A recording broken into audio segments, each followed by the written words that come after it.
اعوذ باللہ من الشیطان الرجیم، بسم اللہ الرحمن الرحیم۔ جیسا کہ ناظرین آپ جانتے ہیں کہ ہم ذکر کر رہے ہیں کتاب نہج البلاغہ سے، کہ جو کتاب ہے مولا کائنات حضرت علی ابن ابی طالب علیہ السلام کی، اور اس میں حکم و اس کے چیپٹر کو زیر بحث لایا جا رہا ہے، جس میں 124 حکمت میں امیر المومنین علیہ السلام نے فرمایا کہ عورت کا غیرت کرنا کفر اور مرد کا غیور ہونا ایمان ہے۔ مطلب یہ ہے کہ جب مرد کو 4 عورتیں تک کرنے کی اجازت ہے تو عورت کو سود گوارا نہ کرنا حلال، خدا سے نہ گواری کا اظہار، اور ایک طرح سے حلال کو حرام سمجھنا ہے، اور یہ کفر کے ہم پایا ہے۔ اور چونکہ عورت کے لیے متعدد شوہر کرنا جائز نہیں ہے، اس لیے مرد کا اشتراک گوارا نہ کرنا اس کی غیرت کا تقاضا اور حرام خدا کو حرام سمجھنا ہے، اور یہ ایمان کے مترادف ہے۔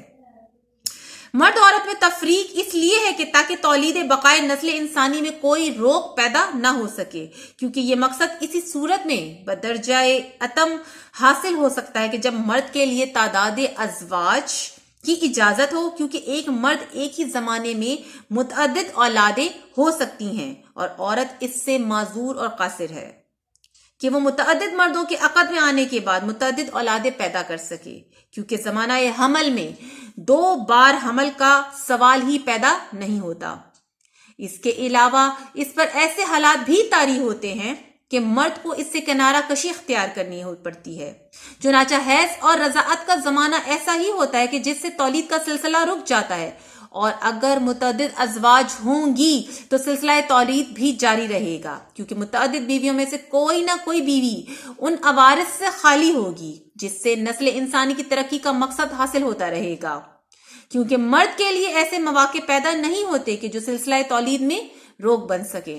اس کے لیے خداوند نے مردوں کے لیے تعدد ازواج کو جائز قرار دیا، اور عورتوں کے لیے یہ صورت جائز نہیں رکھی کہ وہ بوقت واحد متعدد مردوں کے عقد میں آئیں، کیونکہ ایک عورت کے کئی شوہر کرنا غیرت و شرافت کے بھی منافی ہے۔ اس کے علاوہ ایسی صورت میں نسب کی بھی بے تمیز نہ ہو سکے گی کہ کون کس کے سلب سے ہے۔ چنانچہ امام رضا علیہ السلام سے ایک شخص نے دریافت کیا کہ کیا وجہ ہے کہ مرد ایک وقت میں 4 بیویوں تک کر سکتا ہے اور عورت ایک وقت میں ایک مرد سے زیادہ شوہر نہیں کر سکتی؟ حضرت نے فرمایا کہ مرد جب متعدد عورتوں سے نکاح کرے گا تو اولاد بہر صورت اس کی طرف منسوب ہوگی، اور عورت اگر 2 یا 2 سے زیادہ شوہر رکھے گی تو یہ معلوم نہ ہو سکے گا کہ کون کس کی اولاد اور کس شوہر سے ہے، لہٰذا ایسی صورت میں نسب مشتبہ ہو کر رہ جائے گا اور صحیح باپ کا تعین نہ ہو سکے گا،